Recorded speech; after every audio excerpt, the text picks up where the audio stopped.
This is the HOVSCO Hov Beta folding e-bike. And at first glance, it looks a little unassuming. But let me tell you, this thing is a beast and is crazy nice. Guys, in this video, I'm going to focus on the unboxing and assembly of this bike. I personally like to watch videos to see how things get put together as opposed to trying to interpret instructions. That's just me, but I thought this would be helpful for you to see kind of step by step. With that said, I'm going to be sure and leave a link to a video pinned right here in the top corner, as well as down in the description to the full testing video on this, where we go over all of its features. I take it out on the road and do a range test, see how long the battery lasts, see how well it does with hill climbing, test its braking performance, recharge time test, and even show you how I recharge it with solar power. I use solar equipment that I already had laying around for emergency preparedness and stuff, so I can literally take the bike anywhere free of charge as long as I get a sunny day or two. There is no perfect one solution fits all, but this bike is really close due to how much power it has, the feature set it has, the foldability, the fat tires, the nice brakes, you know, all that stuff. It's a really good proposition for an e-bike. So let me show you how to build this, and like I said, be sure and check out the other testing video as well. Let's unbox this HOVSCO electric bike. It takes quite the effort to ship something like this. Looks like everything's very well packaged. So you're going to get a couple of different parts and pieces that you'll need to assemble yourself. The bulk of the bike is assembled. The keys to unlock the battery compartment right here are zip tied to the handlebars. And you can see the display. I haven't uncovered it yet because I'm still moving things around, but the display, it comes pre-mounted as well. Next you have your bike seat right here, and they really send you everything. This little pouch right here is full of all kinds of little tools that you'll need to assemble and maintain the bike, which is awesome. This is the kickstand. The pedals are not mounted. There's some documentation. You use this piece to connect the handlebars, and allows the handlebars, once you get them mounted, to fold up. I was not expecting to see this, but this is a little foot pump, so you can inflate the tires, which is pretty awesome. Obviously a battery charger. These go over the wheels. This is what they call a derailleur guard, and what it allows you to do is come back here and protect the derailleur here from damage. And then you've got a bag of spare hardware, which is very nice. And last but not least, the front tire. So going to step one, you need to install the fork. That's done by removing this little cap that is covering this little screw right here. So I took off the top cap and then the two aluminum rings that were pre-installed on the fork.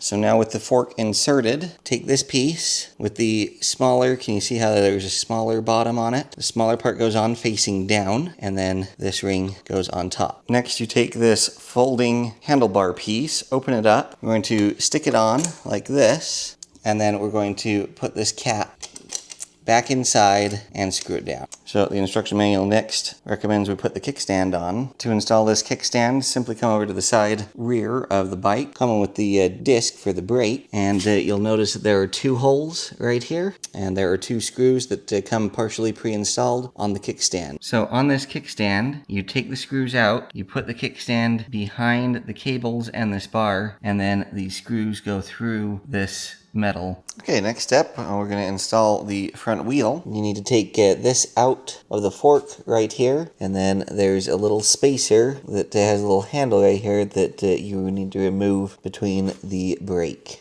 Next, we're going to take the washers and the little sleeve off, and this long sleeve right here also removed. According to the instructions, that's just packing material. And then we should be able to just insert this just through the wheel like that. Okay, pro tip, it's not very clear in the instructions, but there are two flat washers plus the little spacer there, and you put the fork between the spacer and a washer, and then a washer and the nut. The reason that is important is if you don't do that, it won't space this fork out far enough from the disc brake, and the brake pad will rub on the disc brake. Okay, next the handlebar assembly goes on. It's got a little groove in it, so it's only going to go in one direction. Go ahead and cinch that down. And now we've simply got to line up the handlebars with the wheel. I'm going to brace the wheel with my foot so it stays straight, and then I'm going to twist the handlebar so that it's straight in line with the wheel. And then down here, there are two screws, one here and here, that you need to cinch down to lock the alignment of the handlebars in place. Okay, next we're going to install the front fender here. This little notch right here is going to attach to that screw right there. And then there are two more screws, one here and one right over here, with these little wing pieces attached to. Okay, we're all installed. So you can see this coming over to here. You can see this is screwed in right there. Now I gotta do the rear fender. So I'm gonna just move the cargo rack for a moment. This wire right here is gonna come attached to this screw. We've got another hole right here that will attach to this screw. There's another hole right there that will attach to the screw that's going right down there.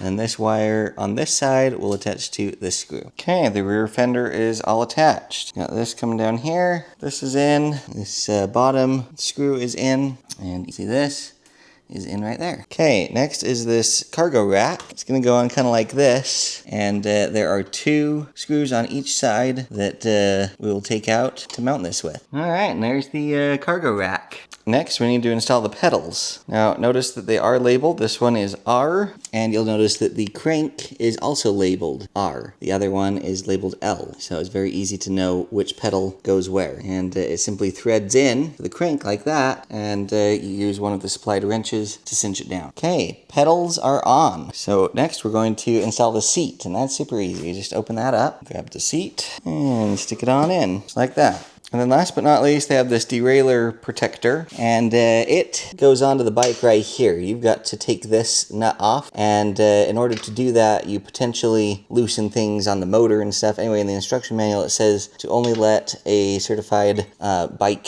shop install this piece. So I'm gonna leave it off for now.